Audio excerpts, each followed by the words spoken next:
Morning, everybody. The hearing will come to order. Dr. Carper and I are delighted to welcome all of you to today. This is the third of a series of hearings that this committee is holding to examine the gains in security that have been made on our borders over the past decade and to review what impact immigration reform may have on those borders. During our two previous hearings, we've heard testimony from experts, including some folks at this dais, at this table today, from frontline personnel about the dramatic improvements we've seen in portions of our southern border region since the last time that Congress debated immigration reform 7 years ago, 2006. In recent years, we've made substantial investments in border security. I believe those investments are, for the most part, paying off. 2006, our Border Patrol was averaging more than 1 million arrests of unauthorized immigrants each year, 1 million per year. And the unauthorized population living in the United States had reached an all-time high of 12.5 million people. Since then, we've added more than 9,000 Border Patrol agents, bringing their overall staffing level to more than 21,000.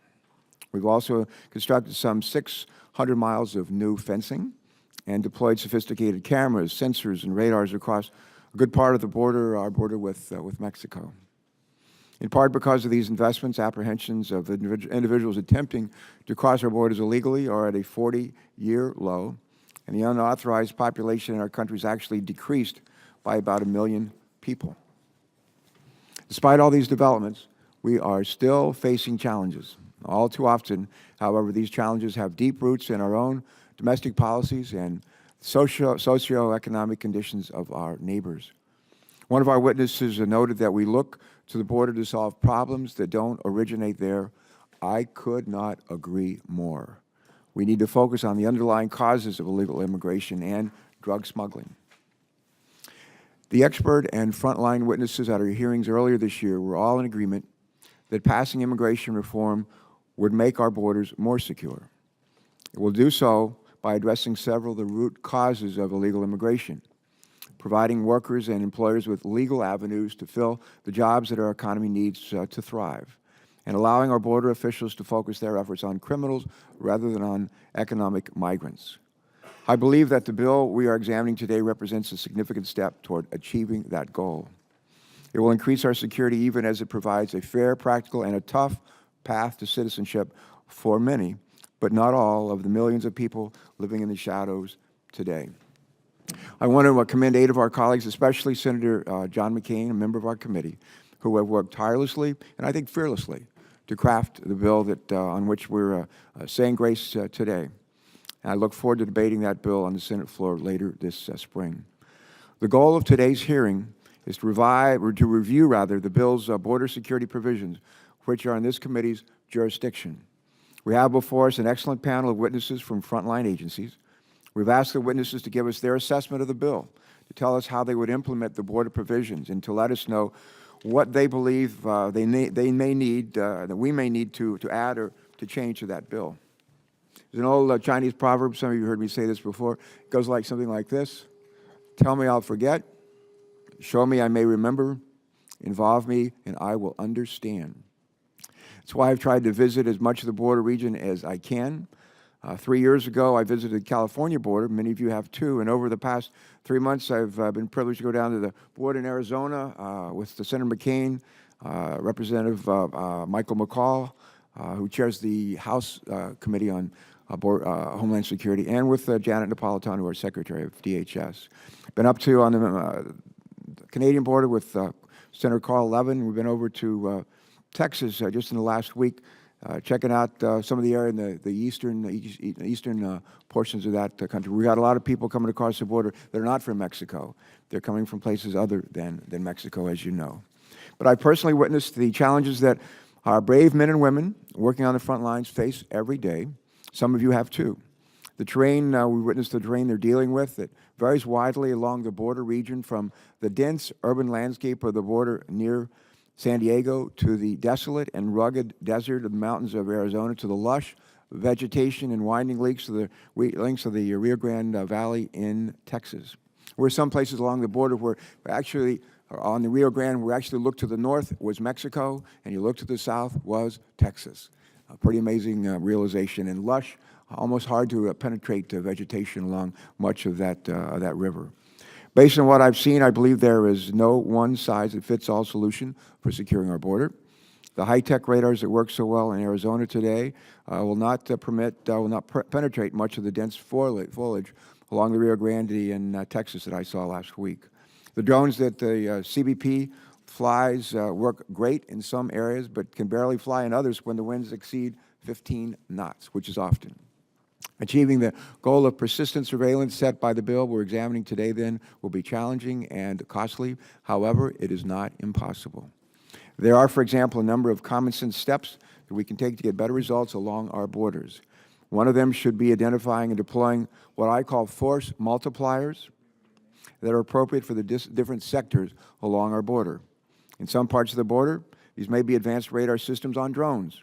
In others, it may be camera towers or systems that are handheld or mounted on trucks.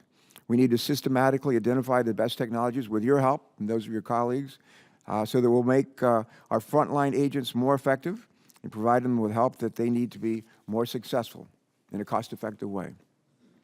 One specific thing I've seen firsthand is that an aircraft without an advanced radar sensor on board to help detect illegal activity on the ground is of very little value. Far too many of the aircraft we deploy in support of the Border Patrol aren't fitted with cameras or sensors that have been proven effective. In McAllen last week, where I visited, we're flying 3 different types of helicopters. Only one of those is outfitted with these kinds of technologies. The other 2 are largely ineffective. We got to be smarter than this. By comparison, in Arizona, I saw an inexpensive single-engine C-206 airplane that had been fitted with an advanced infrared camera system, which had proven to be extremely effective and inexpensive to operate. However, the Border Patrol has 16 more of these C-206 aircraft that don't have any advanced sensors on board and are barely used. In fact, they're almost worthless. We need to fix that, and it's not all that expensive. We also need to continue to develop and deploy cost-effective technologies such as handheld devices that I've seen that allow Border Patrol agents to see in the dark or enable our officers in our ports of entry to more efficiently process travelers and goods. Investing in our ports of entry will also be an incredibly important part of improving border security and our economy as well. I am pleased, then, that the proposed legislation we're discussing would provide some 3,500 new officers at legal border crossings nationwide. These officers represent a worthwhile investment for the country, helping to secure our borders even as they facilitate the trade and travel that our economy so badly needs. 3,500 new officers cost a fair amount of money, and we have an obligation to figure out how to pay for that, and I believe those who have been working on this legislation that's before us today have been working on that, and the administration has too. Some good ideas. Hopefully we'll implement those. However, there's some things that I believe may be missing from the immigration reform bill. I plan to work with all of our colleagues here in the Senate to address them. One of the larger issues we're facing today is growing unauthorized immigration from Central Americans who transit through Mexico. I want to hear from our witnesses about what we can do to address this issue, not just to address the symptom of the problem, which I saw firsthand in a detention center with 1,100, mostly Salvadorans, Guatemalans, and Hondurans, a few Mexicans last week in Texas. One thing that we may need to explore is how to make it easier for border officials to work with and train their Mexican counterparts in order to help Mexico secure its own borders. Finally, I also believe that the Department of Homeland Security needs to do a much better job of measuring its performance at our borders, and that these performance measures must be made available to Congress and to the American people. If you haven't heard anything else in these hearings before, we need to be able to measure what we're doing, what you're doing. We need to be able to do that in an objective way. That people understand, we understand, and that you understand. The bill we're discussing today would make one such measure, we call it the effectiveness rate, public. And while that's a good first step, I believe there are a number of other metrics concerning our activities at and between the ports of entry that should also be made publicly available. I look forward to exploring these questions with our panel. I believe our country stands to benefit enormously from the tough, practical, fair policies laid out in this bill. Especially look forward to working with Dr. Coburn and all of our colleagues on this committee.